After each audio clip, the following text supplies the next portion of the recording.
Hello बच्चों, पीके medical channel में मैं पंकज विश्वकर्मा आप लोगों का बहुत बहुत स्वागत करता हूं। बच्चों, आज का वीडियो बहुत ही इंटरेस्टेड है और इंटरेस्टेड होने के साथ साथ बहुत ही इम्पोर्टेंट भी है। तो चलिए इसी क्रम में हम लोग हेडिंग बनाते हैं लिंग सहलन लक्षण।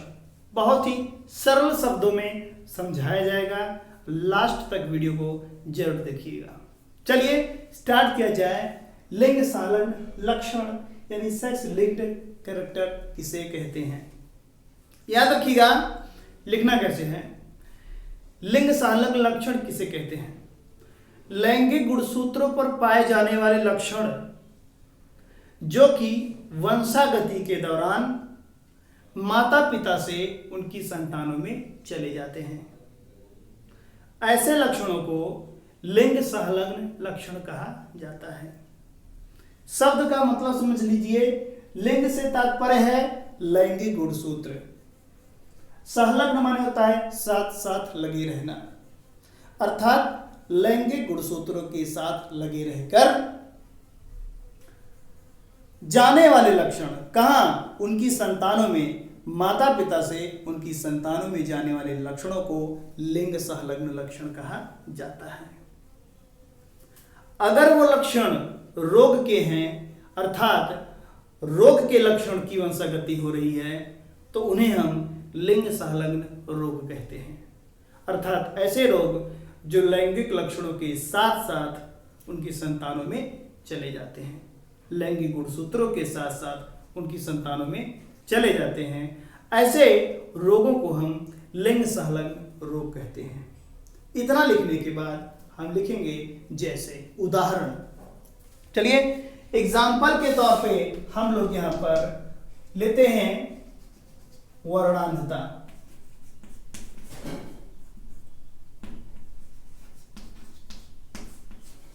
वर्णांधता को हम लोग कहते हैं इसमें कलर ब्लाइंडनेस। ये एक रोग है। किस प्रकार का? लिंग सहलन रोग है। इस रोग की वंशागति एक पीढ़ी से दूसरी पीढ़ी में होती है। मतलब यह हुआ कि अगर किसी माता या पिता में इस रोग के जीन पाए जा रहे हैं तो हम कह सकते हैं कि वो जीन या वह रोग उनकी संतानों में जा सकता है। कैसे जाएगा हम आगे देखते हैं, लेकिन उससे पहले आप जान लीजिए इस रोग के बारे में। याद रखिएगा, वर्णांधता एक लिंग सहलन रोग है, पहली बात। दूसरी बात याद रहेगा कि वर्णांधता में वर्ण के प्रति अंधता रहता है। वर्ण माने होता है रंग। रंग के प्रति अगर कोई अंधापन है, अंधापन अर्थात हम कह सकते हैं कि रंग पहचानने की क्षमता ना होना। खास तौर पर अगर हम बात करें तो लाल और हरा, स्पेशली अगर देखा जाए ऐसे व्यक्ति, ऐसे पेशेंट जो कलर ब्लाइंडनेस प्रॉब्लम से इन्फेक्टेड होते हैं, ऐसे व्यक्ति में दो कलर पहचानने की स्पेशल क्षमता नहीं होती है। इसलिए इस रोग को लाल हरा अंधापन भी कहते हैं। क्या? लाल हरा अंधापन भी कहा जाता है।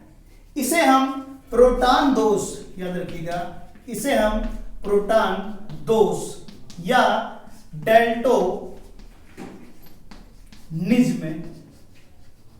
भी कहते हैं। इंपॉर्टेंट है, याद रहिएगा। अच्छा, इस रोग से अगर देखा जाए जो गोरी प्रजातियां हैं वो 8% और इसके अलावा जो काली प्रजातियां हैं वो लगभग 4% जो है प्रभावित होती हैं। ये प्रजाति है मानव की। 8% गोरी प्रजातियां, यानी चांस है कि 8% वो प्रभावित होंगी इस बीमारी से 100 में, और 100 में 4% चांस है कि जो काली प्रजातियां होती हैं मनुष्यों की वो इस रोग से इन्फेक्टेड हो सकते हैं। यानी 100 में से 4 लोग मिल सकते हैं जिनको कलर ब्लाइंडनेस होगा। अच्छा, इसके अलावा अगर हम जानते हैं, याद रखिएगा, वर्णांधता ये जो बीमारी है ये एक पीढ़ी से दूसरी पीढ़ी में भी जाती है, जैसा कि आपको बताया गया है। अगली बात कि ऐसे पेशेंट को कुछ ऐसे एरियाज होते हैं जहां पर नौकरी नहीं दी जाती है, जैसे पेंटर है, डिजाइनर है अगर वो डिजाइनर, या इसके अलावा ट्रैफिक पुलिस, या देखा जाए ड्राइवर, रेलवे, या किसी भी प्रकार के वाहन का किसी भी प्रकार का जॉब उसे नहीं मिलता है। क्यों? क्योंकि आप जानते हैं ऐसे क्षेत्रों में लाल और हरा दो कलर का बहुत ही महत्व है सिग्नल के लिए। तो याद रखिएगा, ऐसे इन्फेक्टेड व्यक्तियों को ऐसे डिजाइनर या फिर इस प्रकार के तमाम पोस्टों से रिलेटेड किसी भी प्रकार का जॉब नहीं दिया जाता, नौकरी नहीं दी जाती है। एक बात और, इस रोग की वंशागति कैसे होती है, किस प्रकार से माता पिता से उनकी संतानों में ये रोग जाता है, इसके बारे में भी हम लोग एक स्केच के माध्यम से समझ लेते हैं। तो चलिए आगे भी समझा जाए इस रोग की वंशागति कैसे होती है। हम लोग इसके बारे में भी समझते हैं। इस रोग की वंशागति यानी कि वर्णांधता की वंशागति।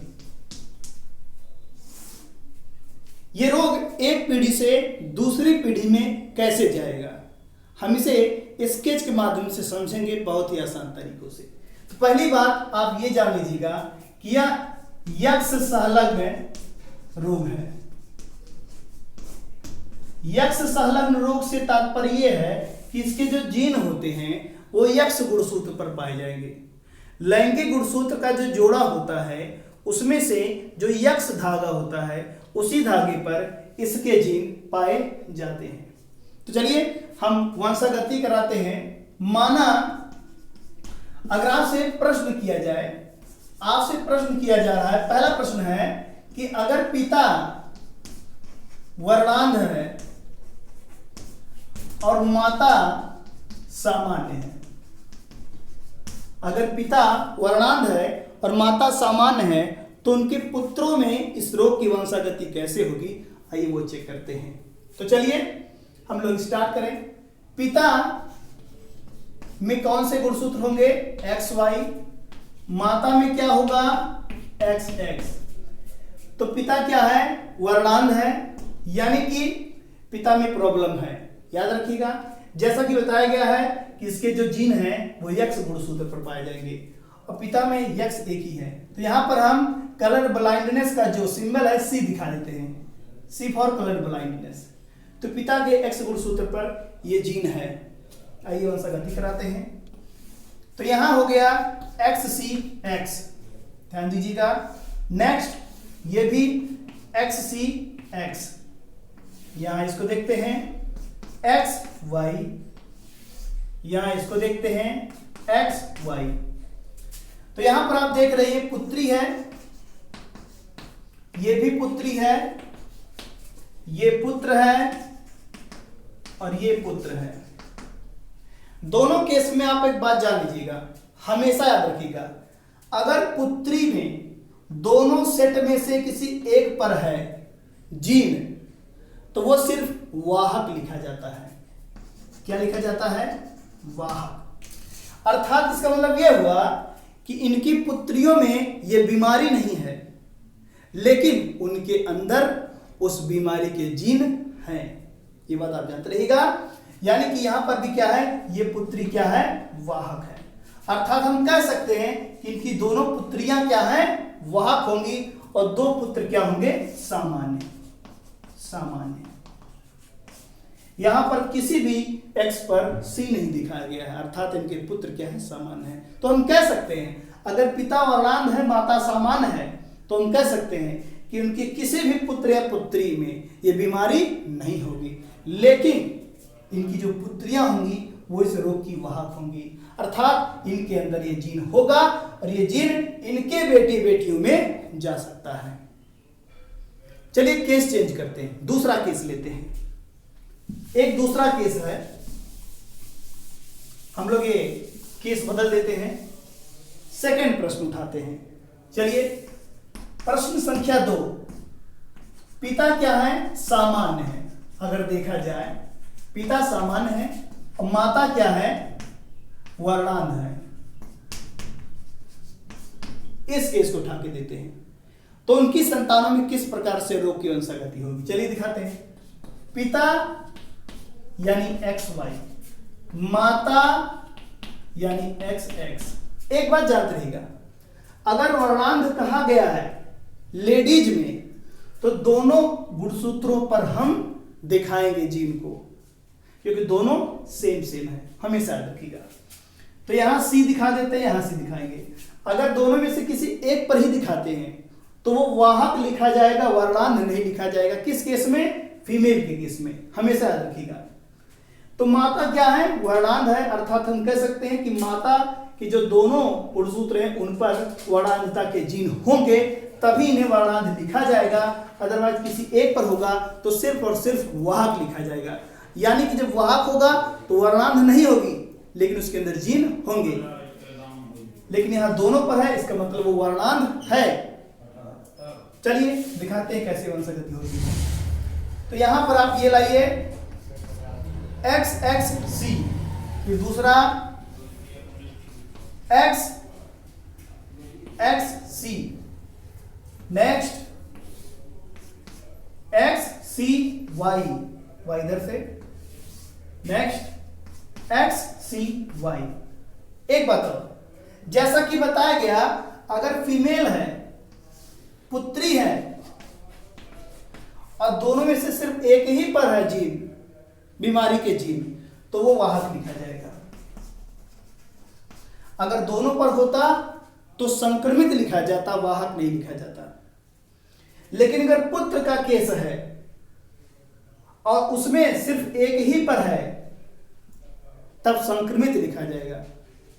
वाई पर कभी भी नहीं होगा, क्योंकि मैंने बताया ये X संलग्न है, इसके जो जीन होते हैं वाई पर नहीं बल्कि X पर होंगे। तो यहां पर हम क्या लिखेंगे? संक्रमित पुत्र, संक्रमित पुत्र। अर्थात हम कहेंगे कि इस केस में जब पिता सामान्य होगा, माता वर्णांध होगी, तो उस केस में उनकी दोनों पुत्रियां वाहक होंगी, लेकिन दोनों पुत्र क्या होंगे? संक्रमित होंगे। एक केस और देखते हैं, एक केस और देख लेते हैं। जब माता क्या हो? सिर्फ वाहक हो, क्योंकि आगे हम लोग एक बीमारी पढ़ेंगे, तो उस बीमारी में इस केस का काम लगेगा।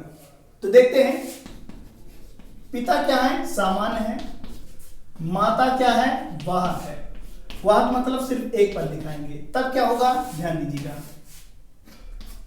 XC X, XX, XCY, XY।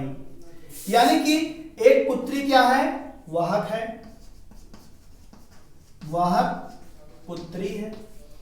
सामान्य है ये पुत्री, सामान्य पुत्री है ये, क्योंकि किसी पर नहीं है। लेकिन ये क्या है? संक्रमित है। कौन है ये? पुत्र। और ये क्या है? सामान्य पुत्र है, सामान्य पुत्र। तो इस केस में अगर देखा जाए, जब माता क्या होगी? वाहक होगी, पिता सामान्य होगा, तो वहां पर क्या होगा?